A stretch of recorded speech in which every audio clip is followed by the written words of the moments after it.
Hai, hello, apa khabar?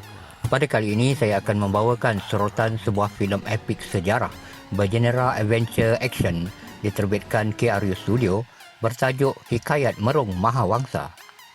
Filem ini diterbitkan pada tahun 2011, berdurasi sepanjang 1 jam 50 minit. Watak utama filem ini adalah Merung Mahawangsa, seorang pemuda yang lama hidup merantau dan berkelana sebagai nahoda di perairan laut antarabangsa dengan kapal jongnya yang dinamakan Jentayu.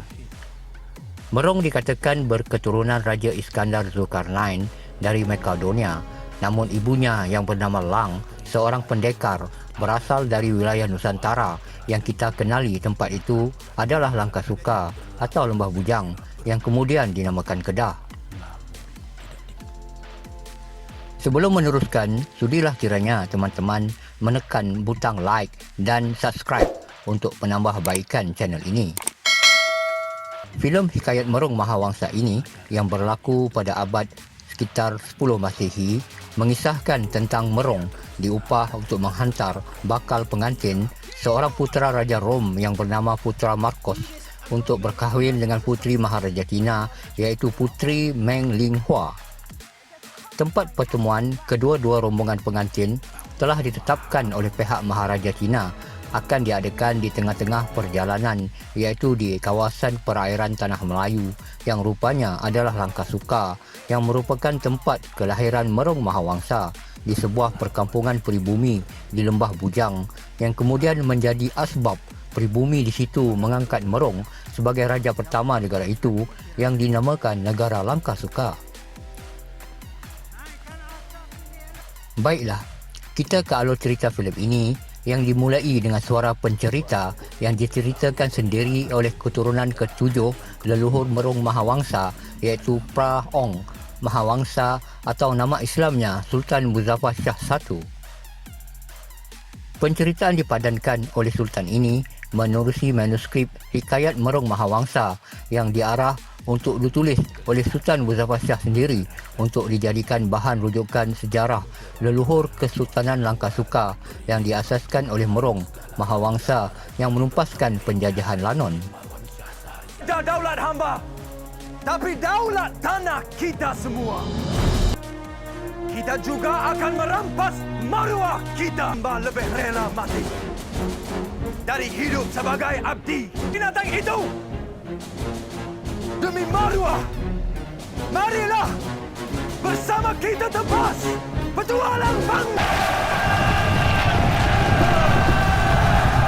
Cerita di dalam hikayat ini dimulakan dengan sang penulis hikayat bermula di Rom bila Raja Rom menghantar putranya Marcos untuk dikahwinkan dengan anak Maharaja Cina, sementara pihak Cina turut membuat persiapan pelayaran rombongan pengantin diketuai Laksmana Liu Yun dan telah selamat tiba berlabuh di Langkasuka. Bagaimanapun, rombongan Putra Marcos pula terkandas di Goa, India kerana beberapa kapal mereka telah dipukul ribut dan karam di Laut Arab. Usaha Marcos mendapatkan kapal di Goa gagal. Merung pula berada di Goa namun berdepan masalah kerana mengadakan hubungan intim dengan seorang gadis kenamaan tempatan dan perlu bertarung bagi menyelamatkan dirinya dalam gelanggang pertarungan.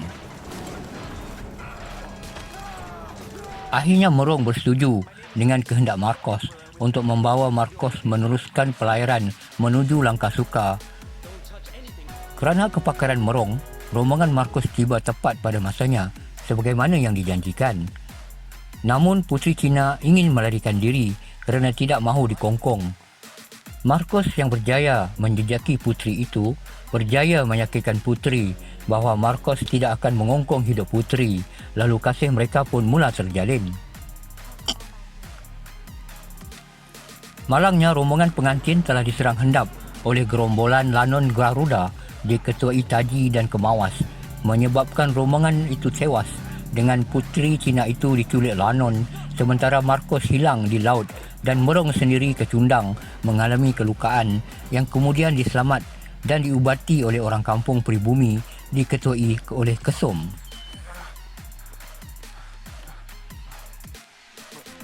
Gelanggang dibuka apabila bulan malam menjadi gelap.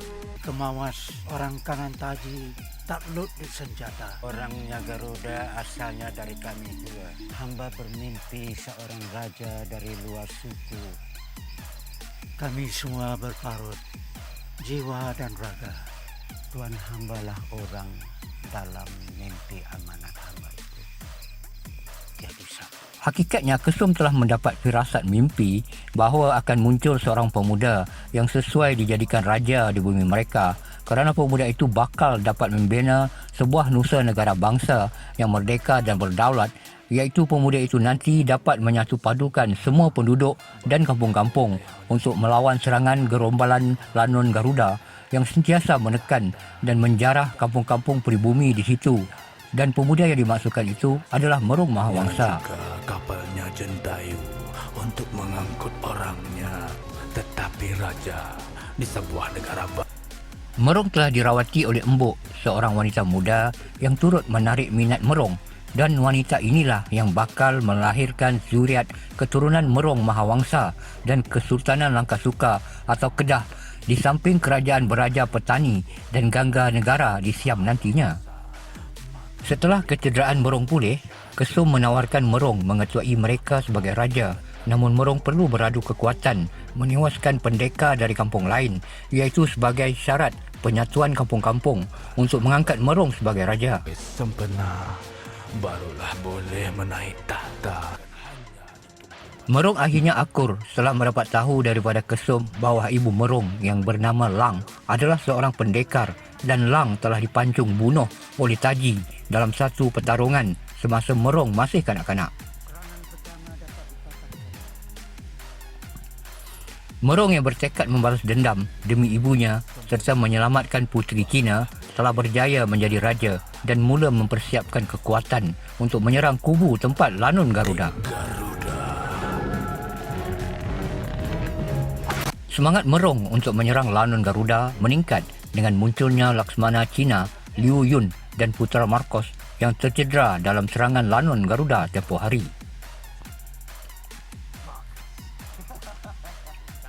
Ternyata pihak Lanun Garuda telah menuntut 100 tahil emas sebagai tukaran untuk membebaskan puteri Cina Meng Liu Hua. Ketua Lanun iaitu Taji telah memberi amaran kepada orang kanannya, Kamawas, agar pergi menyerang penduduk kampung kerana mendapat firasat bahawa kubu mereka akan diserang dan mereka bakal dikalahkan jika penduduk dapat mendarat di kubu mereka. Mawas. Bagaimanapun Kemawas sinis dan tidak percaya, malah mencurigai Taji yang difikirkannya mahu membolot dan mencabul puteri Cina. Namun Taji mengingatkan Kemawas bahawa Kemawas menjadi kebal tidak lut ditikam senjata hasil tangkal kebal yang diberikan oleh Taji. Kemawas juga mencabul puteri Cina yang dalam berhelah telah mencuri tangkal kebal di leher Kemawas dan serentak kubu Lanun itu telah diserang Merung. Merung telah menggunakan ciptaan senjata cermin yang menjadi senjata laser panas lalu menghancurkan pertahanan Lanun yang membalas serangan mereka.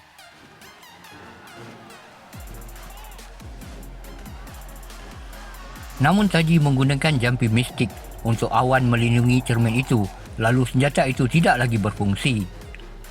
Merung memberikan kata-kata semangat kepada orang-orangnya lalu menyerbu kubu Lanun. Tapi apa gunanya hidup lama kalau tidak bebas dan merdeka?